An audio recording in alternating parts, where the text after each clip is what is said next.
제가 고난주간 부활주일 전에 별난 일들 다 보겠네라는 제목으로 설교한 적이 있어요.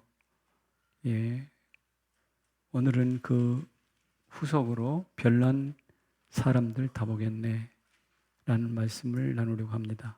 제가 사람을 설교하다가 놈이라고 가끔 부를 때가 있을 텐데 용서해 주시기를 바랍니다. 얼마 전에 판다곰 푸바오가 제 고향 중국으로 돌아갔습니다. 국제 협약에 따라 그렇게 갔다고 그러네요.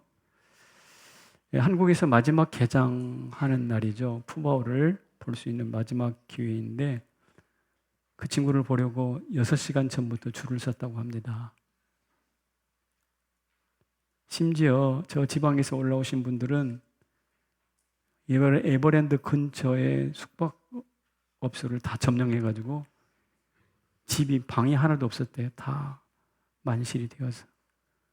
왜? 푸바오 보려고. 곰 한 마리 때문에 이렇게 난리법석을 떠는 경우가 있었던가요? 이 성남에 사는 김모 씨가 언론에 취재되어서 나오던데 왜 푸바오를 보려고 합니까? 기자가 물었더니 푸바오를 보면 마음이 힐링이 된대. 그래서 힘이 생긴대. 참 별놈도 다 보겠어? 곰 한 마리가 그토록 애틋하단가? 예수님보다 더 인기가 있다라는 생각을 하게 되었습니다. 왜냐하면 예수님 만나기 위해서 숙소를 예약했다는 소식을 들어본 적이 없거든요. 곰을 만나 힐링을 됐다고 한다면 그 푸바오는 분명히 정신과 의사보다 나은 존재예요. 그렇지 않습니까? 제 눈에는 명품 가방을 사려고 줄을 서는 것도 참 이상하게 보이는데요.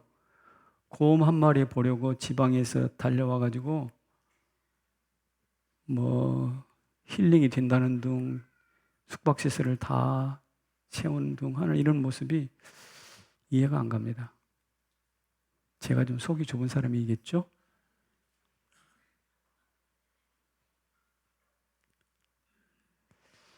예, 저는 요사이 어떤 편견을 가지고 하는 말씀은 아닙니다만 이해하고 들으십시오.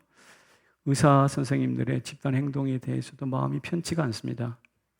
물론 이유가 있죠. 이유가 있습니다만 대한민국에서 최고 머리 좋은 사람들이에요.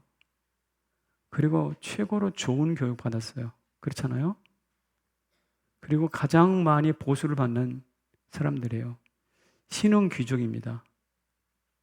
그런데 그분들이 환자를 돌보지 않고 집단 이익을 위해서 사표를 내고 병원을 떠난다? 그들이 히포크라테스 선서를 한다고 하는데 그것은 어떤 의미가 있는가? 그 일의 옳고 그름을 떠나서 제 눈에는 참 별난 놈들입니다.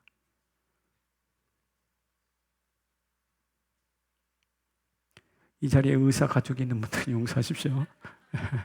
제가 누가 미워서 그런 게 아니니까. 그런데 눈을 들어서 우리 주변에 이렇게 별난 사람들이 참 많은데 성경에도 별난 사람들을 지적하고 있어요. 성경에 나타난 별난 사람들을 좀 살펴볼게요. 첫 번째는 조급한 사람들입니다. 2절에 이런 말씀을 해놓죠. 한번. 발이 급한 사람은 잘못 가느니라. 뭐라고요? 발이 급한 사람은 잘못 간대요. 여기 잘못 간다라는 이야기는 죄 짓는다 그런 뜻입니다.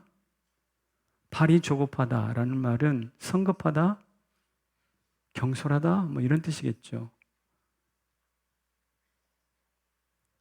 잠언 18장 13절에는 조급한 예를 좀 더 구체적으로 말하고 있어요. 다 같이 읽습니다. 시작. 사연을 듣기 전에 대답하는 자는 미련하여 욕을 당하느니라. 여러분, 사건의 전모를 들어보기도 전에 대답을 내놓는다. 이것은 경솔함의 극치예요. 어떻게 그 사건의 전모를 알기 전에 대안을 말할 수가 있어요? 근데 성경에 그런 사람이 있어요. 배가 고파서 팥죽 한 그릇에 장자권을 팔아넘겼던 에서를 보세요. 제가 볼 때는 성경에 나타난 최악의 거래입니다. 근데 이 최악의 거래를 하게 만든 것이 무엇이냐면 경솔함이에요. 무엇이 중요한지도 모르고 배가 고프니까 아니 30분을 참아야 될지 밥 한 그릇 만들려면 1시간, 2시간을 참아야 될지 그 한두 시간의 짧은 시간인데 한두 시간 참지 못해서 영원히 누릴 수 있는 장자권을 팔아버린 거예요. 그러니까 한두 시간과 영혼을 맞바꾼 거예요. 경솔하기 짝이 없어요. 그야말로 별난 놈들입니다. 나는 성질이 급해라고 생각하는 사람들은요, 조금 좀 자제하십시오. 성질이 급하신 분들. 두 번째로는요, 거짓말하는 사람들입니다. 오늘 본문에 보면 이 거짓말을 상당히 강조해서 경계하고 있어요. 5절에 거짓 증인은 벌을 면하지 못할 것이요 거짓말하는 자도 피하지 못하리라. 5절입니다. 그리고 몇 절 건너서 9절에 이렇게 말했습니다. 시작. 거짓 증인은 벌을 면하지 못할 것이요 거짓말을 뱉는 자는 망할 것이니라. 똑같은 내용이에요, 사실은. 그러니까 같은 거짓말을 두 번씩이나 강조하면서 거짓은 벌과 패망을 부른다라고 경계에 경계를 더하고 있습니다. 우리는 거짓말에 상당히 중독되어 있지 않나 싶어요. 근데 성경은 거짓말에 대해서 대단히 단호합니다. 그리고 이 성경의 문화, 기독교 문화를 이어받은 유럽이나 미국에서는요, 심지어 성범죄보다 거짓말을 더 심각하게 취급합니다.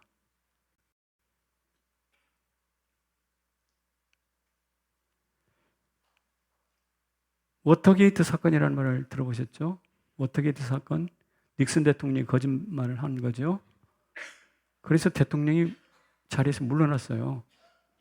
그런데 클린턴 대통령은 루인스키 사건으로 인해서 성범죄를 저질렀는데 물러나지 않았어요. 성범죄가 옳다라는 게 아닙니다. 그 문화는 성범죄보다 더 무엇을? 거짓말을 심각하게 다룬다는 뜻이에요. 근데 그 뿌리가 뭐냐면 기독교의 뿌리가 있기 때문에 그렇습니다. 왜냐하면 기독교는 특별히 구약 위증죄는 심각한 죄예요. 나는 위증죄는 남을 악한 자리에 구렁텅이에 빠뜨리기 위해서 할 수 있는 함정을 파는 거거든요. 그리고 그 위증죄의 뒤에는 누가 있냐면 거짓의 아비인 사단이 있어요. 인류 타락의 시작점이 뭐냐면 거짓말이거든요. 히틀러가 2차 대전을 일으켰는데 2차 대전을 일으키기 직전에 영국하고 협상을 합니다. 체코스로바키아 국경을 협상하러 하자. 국경 협상에 임하면 전쟁 일으키지 않을 거야 라고 약속했거든요. 그래서 영국의 총리가 국회에 가가지고 독일하고 우리 이렇게 약속했으니까 전쟁을 일어나지 않을 것입니다 라고 말을 했는데 히틀러가 말을 뒤집고 전쟁을 터뜨렸어요. 그러니까 히틀러, 전쟁광이라고 불리는 히틀러는 전쟁광이 되기 이전에 무엇이었느냐면 거짓말쟁이였어요. 거짓은 작아 보여도 해악이 큽니다. 전쟁을 일으킬 만큼. 그래서 성경은 독특한 가치를 가지고 거짓말하는 자들을 별난 놈들이라고 말해요. 성남 제1교회 거짓말하지 않고 정직한 성도들이 다 되기를 축복합니다. 네, 정말 그랬으면 좋겠어요. 그 다음에 별난 사람이 뭐냐면 진노하는 사람이에요. 퍽 하면 화를 버럭버럭 내는. 한번 읽어볼게요. 본문에. 본문 나오세요. 시작. 노하기를 맹렬히 하는 자는 벌을 받을 것이라. 노하기를 맹렬히 한다 그랬어요. 이 맹렬이라는 말은 크게 화난다는 뜻이기도 하고 중독되었다는 뜻이기도 합니다. 하나님은 분노를 우리 가운데 주신 거 좋아요. 왜 그랬냐면 불의를 보고 분노하라는 의미에서 좋은 의미의 분노를 주셨습니다. 그런데 사람들은 불의를 보고는 분노하지 않고 자기 이익을 챙기기 위해서는 분노를 한다는 거죠. 그러니까 분노를 오용하는 거예요. 잘못 쓰는 거예요. 그것도 맹렬하게. 사악한 겁니다. 아담이 사단의 거짓에 속아서 범죄를 했다면 가인은 이 분노, 맹렬한 분노로 말미암아 살인합니다. 그러니까 창세기의 첫 번째, 두 번째 범죄 장면을 장식하고 있는 게 거짓과 분노예요. 하나님이 내 얼굴빛이 왜 그렇게 변하느냐 경고했음에도 불구하고 멈추지 못한 것이 분노입니다. 여러분, 해리성 인격장애라는 말을 들어보셨나요? 다중인격이죠. 지켈 박사와 하이드라는 만화 영화가 있죠. 한번 보여주실래요? 저런 그림인데요. 깔끔하게 생긴 남자가 화가 나면 옆에 있는 사람처럼 바뀌는 거죠. 약한 자를 때리고요. 폭력을 행한 것입니다. 그러니까 진노라는 것도 그저 그럴 수 있겠거니 하고 지나갈 수 있는 일이 아닙니다. 개인이 맹렬히 분노하면 살인을 하게 되고요. 국가가 맹렬히 분노하면 전쟁을 일으켜요. 그래서 그 결과는 모두 다 죽음입니다. 분노의 결과는 시체가 널브러지는 거예요. 그렇다면 조급한 자, 거짓말하는 자, 진노한 자를 말씀드렸는데 이 배후에는 무엇이 있을까 도대체? 이 별난 사람들 배후에는 뭐가 있을까? 드러난 양상은 조급한 것, 거짓말하는 것, 진노하는 것 다 다르지만요. 뿌리는 하나예요. 그게 뭘까요? 뿌리가 교만입니다. 교만. 그래서 오늘 본문 19장 저 뒤쪽에 가보면 거만이란 말을 강조해 놨어요. 한번 읽어봅시다. 시작. 거만한 자를 때리라. 그리하면 어리석은 자도 지혜를 얻으리라. 그렇습니다. 그리고 끝이 아니에요. 29절 몇 절 건너 또다시 이야기합니다. 시작. 심판은 거만한 자를 위하여 예비된 것이요 채찍은 어리석은 자의 등을 위하여 예비된 것이니라. 그러니까 본문에 나타난 별난 놈들을 쭉 나열한 이후에 뭐라고 그러는가? 그 거만한 뿌리가 되는 거만을 때리라는 거예요. 배후가 교만이기 때문입니다. 그래서 일만하게 뿌리는 돈이 일만하게 뿌리가 된다고 했는데 교만이야말로 일만 행동의 뿌리인 것 같아요.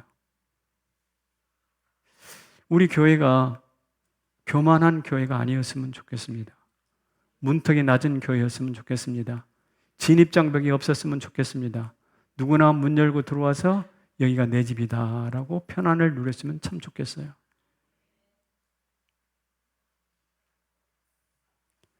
조급하고 경솔한 자들, 자기 판단이 옳다는 교만으로 가득 차 있고요. 그러니까 사연을 듣기도 전에 대답을 불뚝불뚝 하지요. 여러분, 의사가 청진기도 되지 않고 내 얼굴 표정만 보고 아멘에 라고 선고한다면 여러분들 그 의사를 믿겠습니까? 거짓말도 내 말과 술수로 너 하나쯤은 얼마든지 속일 수 있어 라고 생각한다면 그것은 자만 중에 자만이에요. 아담을 속인 사단이 얼마나 교만합니까? 창조주 하나님의 자리를 넘봤잖아요. 그런데 거짓말이야말로 그 교만을 따라하는 것. 그 교만한 사단을 따라하는 것. 거짓말은 그냥 단순히 위기를 모면하기 위한 것이 아니라 사단을 따라하는 거라니까요. 사단을 흉내내는 거예요. 심각한 것입니다. 맹렬히 분노하는 것도 교만의 뿌리입니다. 화가 납니까? 그 배후에는 뭐가 있느냐? 왜 날 무시하는 거야? 내가 옳은데 왜 나를 틀렸다고 하는 거야? 이렇게 부글부글 끓는 거죠. 그 속에는 하나님의 공의가 아니라 자기가 심판자가 되려고 하는 속내가 숨겨져 있습니다. 거기다가 폭력까지 동반한 분노다. 이거는 교만의 극치입니다. 그래서 솔로몬이 못을 박듯이 이런 말을 했습니다. 다시 한번 확인해 봅시다. 시작. 교만은 패망의 선봉이요. 거만한 마음은 넘어짐의 앞잡이니라. 다시 확인합시다. 조급함과 경솔함, 거짓말, 분노, 맹렬히 분노하는 것, 이 모든 것의 뿌리는 뭐라고요? 교만입니다. 제가 볼 때 교만이 줄어들면 교통사고가 상당히 줄어들 것 같아요. 우리 조동희 목사님 먼 길을 오고 가시는데요. 누가 나보다 쌩 앞에 간다 그러면 어때요? 잘 가시오. 그리고 축복합니다. 복 받을지어다. 뭐 그럴까요? 아니면 저게 도대체 뭐야? 차를 자랑하는 거야? 속도를 자랑하는 거야? 내 차도 밟으면 나간다고 그러면서 악셀레터를 뿡 밟고 간다면, 그래야 직성이 풀린다면 그게 스피드 광해가 아니라 교만인 거죠. 교만이 줄어들면 거짓말로 남을 속여가지고 골탕 먹이거나 싸우거나 그러지 않아요. 그리고 교만이 줄어들면요, 송사가 줄어들거든요. 그래서 판사, 검사, 변호사들이 실업자가 돼요. 나는 그런 세상이 왔으면 좋겠어요. 이 법 쪽에 계신 분이 계시나요? 네.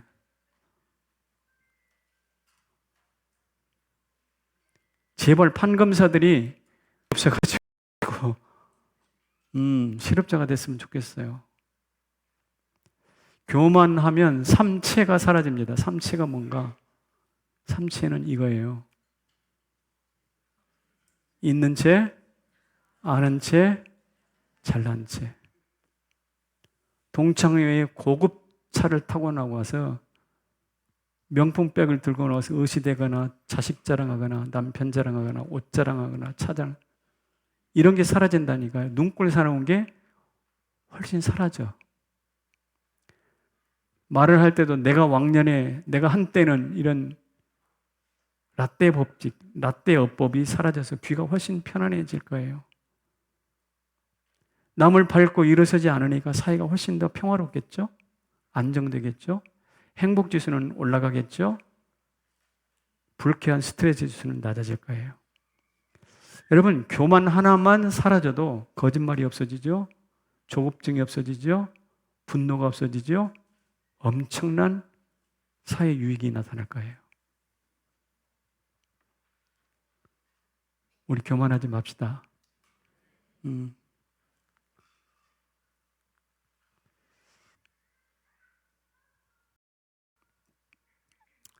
그래서 세상에는 이렇게 세 가지로 별난 사람들이 많은데, 그렇다면 우리는 성도는 어떻게 살아야 될까를 생각해 봤어요. 조급한 사람들, 분노하는 사람들, 거짓말하는 사람들, 그 외에 별난 놈들로 가득한 이 세상을 살아가는 것이 오늘 우리들인데, 우리는 그럼 어떻게 살아야 될까? 이게 중요하잖아요. 그렇죠? 카르텔이라는 말이 있잖아요. 카르텔. 서로 가난한 거짓말하는 사람들은 자기들끼리 모이고, 또 분노하는 사람은 자기끼리 협정을 맺고 새로운 진입자를 막아내고 자기네들의 이익을 도모하려고 하는 이런 보이지 않는 악의 카르텔이 있는데, 이런 환경 가운데서 그리스도인들은 어떻게 살아야 되는가라는 것입니다. 그걸 하기 위해서 오늘 제가 설교를 하는 것인데, 여러 가지 대안을 말씀드릴 수 있겠지만 이 3S, S로 시작하는 세 가지 단어로 여러분에게 좀 설명을 드릴게요. 잘 기억해 보십시오. 첫 번째 S는 스페셜리스트, 전문성을 갖추라라는 것입니다. 전문성. 거짓말을 해도 전문성이 있으면 분별할 수 있어요. 교만해도 전문성을 갖추면 잘 무시할 수 없어요. 화 잘 내는 사람도 전문가 앞에서는 자제해요.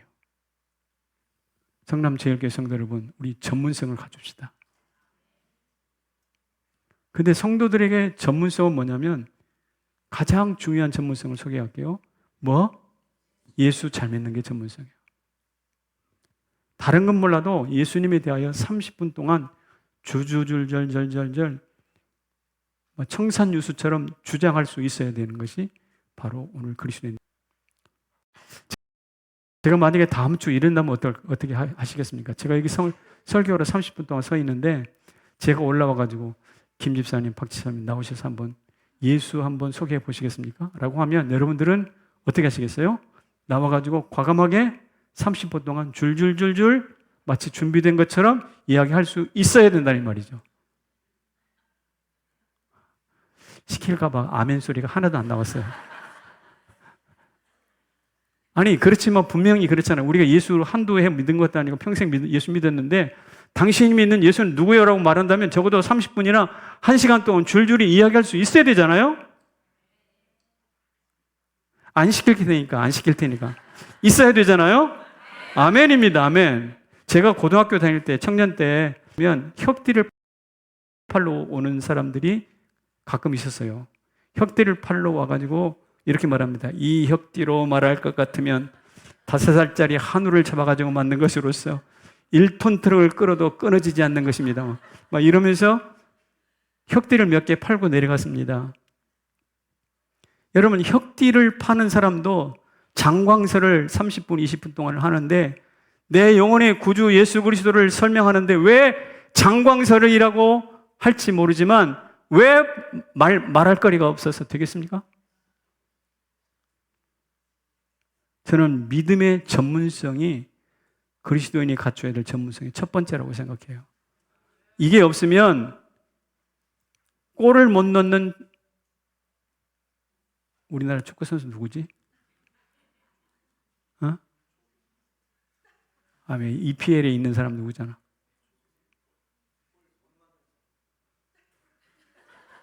우리나라 유명한 축구 선수 있잖아. 그냥 지나갑시다. 어쨌든 쥐를 못 잡는 고양이거나 골을 못 넣는 축구 선수거나 맛을 잃어버린 소금이 될 수밖에 없어요. 그리스도인은 예수를 잘 믿어야 됩니다. 두 번째, 예수를 잘 믿을 때 어떤 전문성을 주시냐면 직업적 전문성을 주세요. 컴퓨터, 기계공학, 천문학, AI, 심리학, 철학, 문학 곳곳에 다양한 전문성을 주십니다. 이 은사를 주신 분은 하나님이시거든요. 성경에 들어가 보면 두발 가인은 최초 전문가예요. 철의 전문가예요. 동철을 다루는 철의 전문가고 야곱은 목축을 잘하는 전문가고 다윗은 시를 잘 쓰는 전문가고 노래하고 물맷돌을 잘 던지는 전문가였고 바울은 천막을 짓는 전문가였고 루디아는 물감 전문가였어요. 여러분도 하나님께서 어떤 한 영역의 전문가로 세워주시기를 축복합니다. 여러분 자녀들을 전문가로 세우시기를 축복합니다. 전문직이라는 말이에요. 전문직. 러시아 출신의 유대인이었던 마크 로스코라는 사람이 있습니다. 이 사람은 동유럽에서 유대인들을 학대할 때 미국으로 이민을 갔습니다. 머리가 좋았던 것 같아요. 유대인들이 머리가 좋아서 이 사람도 예일대학교에 장학생으로 들어갔습니다. 그런데 장학생에게 줘야 될 장학금 혜택을 유대인이라고 안 주는 거예요. 속이 상해가지고 자퇴했어요. 그리고 자기 스스로 공부합니다. 철학도 공부하고 역사도 공부하고 그야말로 다양한 박식한 사람인데요. 이분이 마지막으로 자기 직업을 선택한 게 미술이에요. 다양한 형태의 미술을 그리다가 마침내 숙련된 단계에서 이런 그림을 그립니다. 저기 레드라는 이름의 그림인데 우리 참 알아요? 미술 전공자니까 알죠? 레드. 저기 그림 같아요? 제가 보기에는 장난친 것 같아요. 잉크 찌끄러 놓은 것 같아.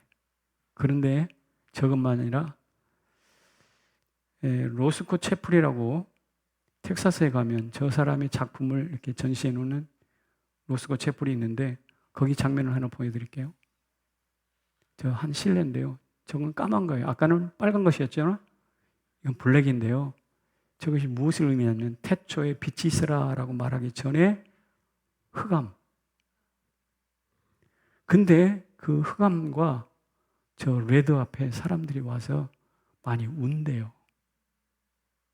많이 울어. 알 수가 없어. 왜 그런지. 근데 언어로 설명할 수 없는 저 빛깔 앞에 압도된다 그래요. 빨간색, 붉은 장면. 그리고 까만 암흑. 그래서 자기의 고통과 자기의 암흑을 저 그림을 통해서 직면하고 사람들이 운대요.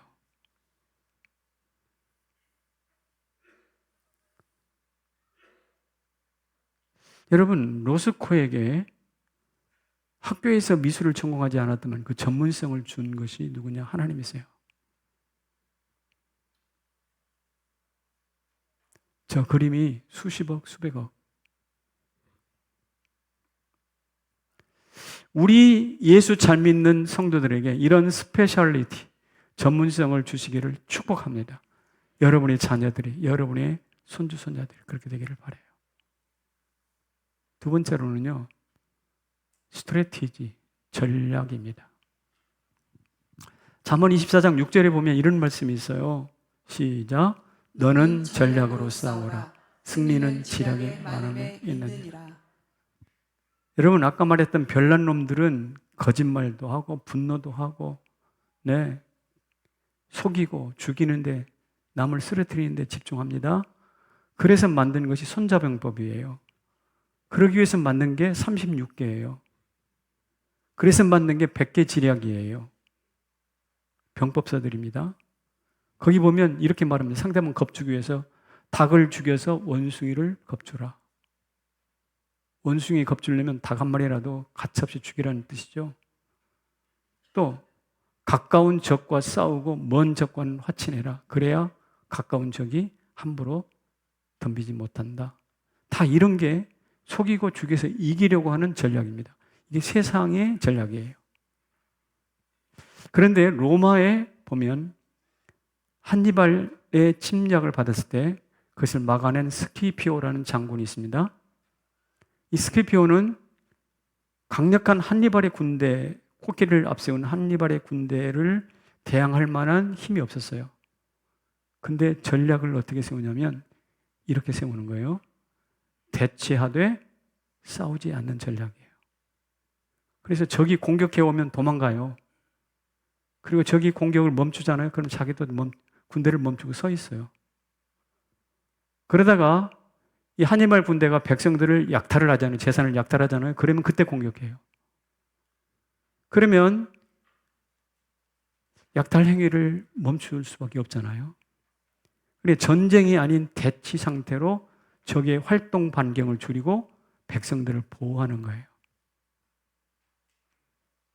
효과적인 전략입니다.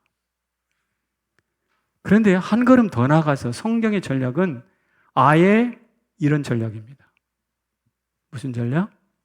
손해보는 전략이에요. 다윗이 사울을 죽일 기회가 2번이나 있었죠?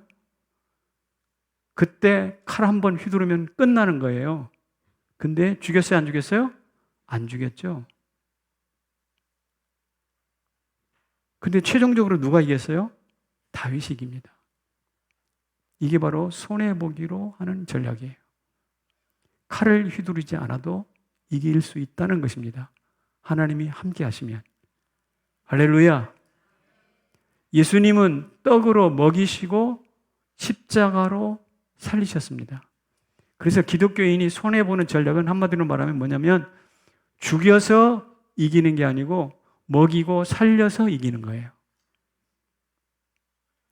에이, 목사님 그게 무슨 전략입니까?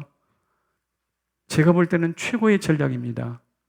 성경이 증거하는데 야곱이 먹을 것이 없어서 비참하게 70명이 애굽에 내려갔는데 430년 동안 200만으로 늘어나잖아요.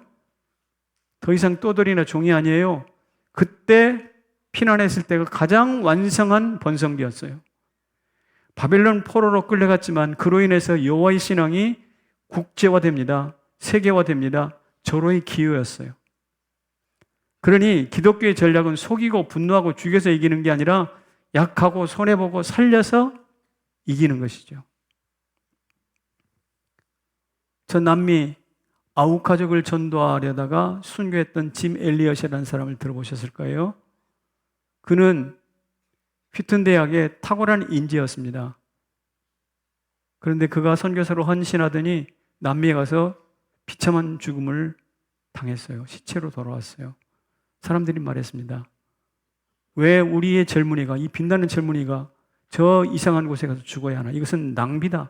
인재의 낭비다라고 말했어요. 그러나 그의 아내가 남편이 죽었던 그 땅에 다시 들어가잖아요. 그리고 그 종족을 전도하는데 남편을 죽였던 그 남자가 있을 거 아니에요. 추장.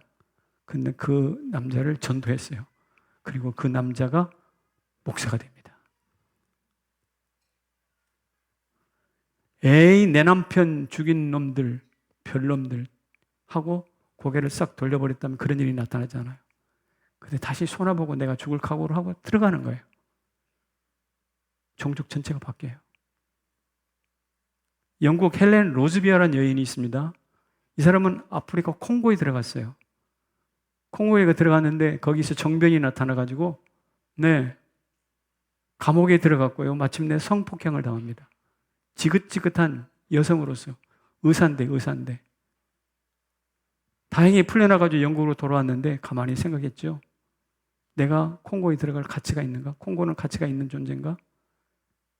다시 돌아갑니다. 손해볼 줄 알고. 그래서 병원을 세우고 환자를 돌보죠. 여러분, 이게 바로 짐 엘리엇이나 헬렌 로즈비아나 이런 사람들의 삶의 전략이 뭐냐? 손해보는 전략이에요. 사랑하는 성도 여러분, 예수 그리스도께서 그렇게 사셨습니다. 지난 주간에 부활을 살라라고 그랬죠?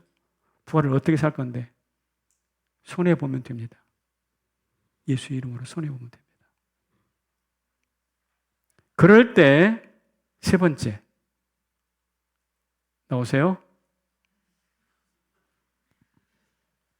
세이프티, 안전한 망대가 되어주십니다. 누가? 예수님이.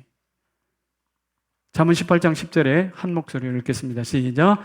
여호와의 이름은 견고한 망대라. 의인이 거리로 달려가서 안전함을 얻느니라. 할렐루야.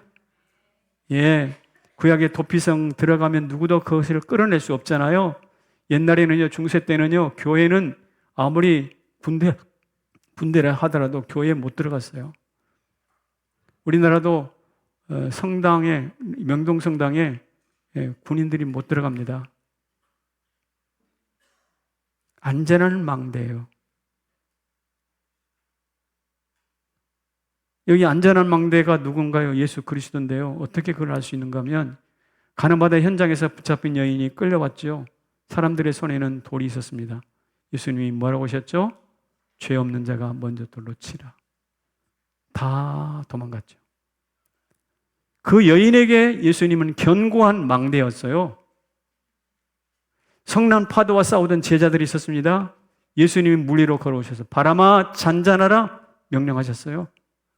여러분, 죽기 직전에 제자들에게 예수님은 견고한 안전판이었어요. 망대였어요. 겟세마네 동산에서 군인들이 예수님 붙잡으러 왔지요. 제자들이 어떻게 됐나요? 벌벌 떨었겠죠. 그때 주님께서 말씀하십니다. 뭐라고 그랬냐? 너희들이 나를 찾아왔느냐? 그렇다면 이 사람들이 가는 것을 용납하라 그랬어요. 그러니까 제자들이 자리를 피할 수 있도록 안전한 퇴로를 열어주고 예수님 자신은 붙잡혔어요. 그러니까 예수님은 제자들에게 견고한 망대가 되는 것입니다. 사랑하는 성도 여러분, 이처럼 예수님의 행적을 살펴보면 속이고 죽이고 칼질하는 게 아니라 손해보고 낮아지고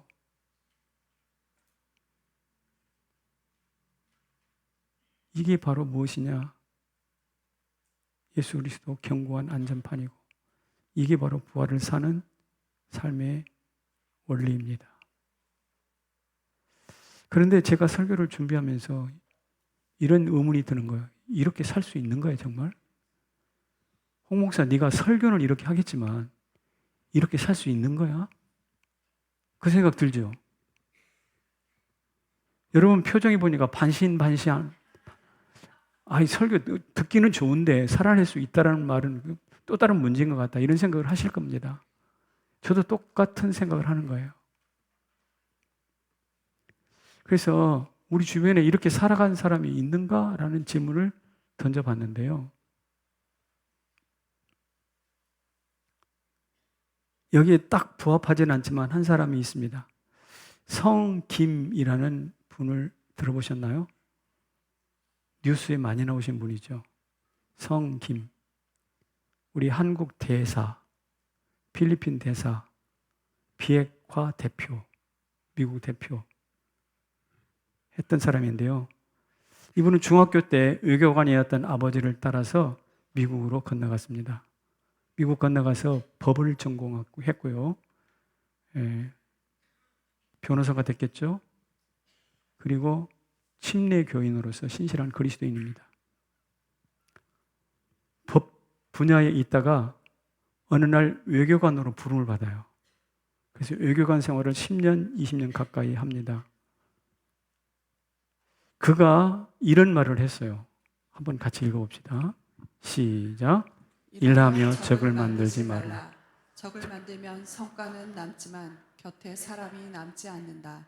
사람 없는 성과가 무슨 의미가 있겠는가. 또 지위가 높아질수록 아랫사람에게 잘해주라. 왜? 올라갈수록 아래에서 부는 바람, 평판이 중요하기 때문이다. 여러분, 이 말 들으면 전문성도 있고 전략가라는 느낌을 확 받아요. 지금은 우리나라 법무법인 태평양의 고문으로 위촉되어서 현직에서 물러나서 일을 하고 있다고 합니다. 이 성김이라는 분은 옛날에 왜 KBS 아나운서 임태근 아나운서라고 유명한 분이 계셨는데 그분의 조카입니다. 근데 법을 아는 전문성이 있는 사람이에요. 법 전공. 그러다가 전략적 사고를 하는 외교관으로 오랜 세월 일을 했어요. 그리고 북핵 대사를 하면서 세계인들의 안전, 생명의 안전, 핵으로부터 안전을 지키는 안전 문제에 대하여 깊이 고민했던 사람이에요. 성김에게는 스페셜리스트 전문가가 있고요. 그 다음에 스트래티지, 전략적 사람, 그리고 사람들의 안전을 항상 고민하는 사람이에요. 그래서 저는 이렇게 생각합니다. 성김이 이렇게 살아냈다면 부족하지만 우리도 어느 정도 살 수 있지 않겠나.